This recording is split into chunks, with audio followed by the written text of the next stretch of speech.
Hello traders, FX Pip Collector here. Today is Monday, April 29th, and this is my recap of the top rated videos of the day. And the pound US dollar came in number 2 today, so we're going to do a quick recap.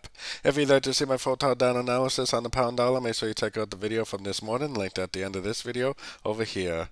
So anyways, the pound dollar did keep on going up. This morning I suspected that it could go down, but the key was that it never broke any structure, especially on all the higher time frames. No significant structure break to the downside, still making higher highs, higher lows. Technically, we should still be looking for longs in an uptrend. Now, if it goes up, makes like this double top, 3, 4, 5 shape with a break of structure, then at that point, you could possibly try to go short very cautiously. I mean, this still looks like an uptrend, which I would either call a wave A or wave 1.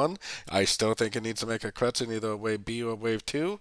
But until we actually see evidence of this correction started, like a break of structure to the downside, preferably on like the 4-hour time frame and up, then you should probably still be looking for longs in an uptrend on shorter time frames.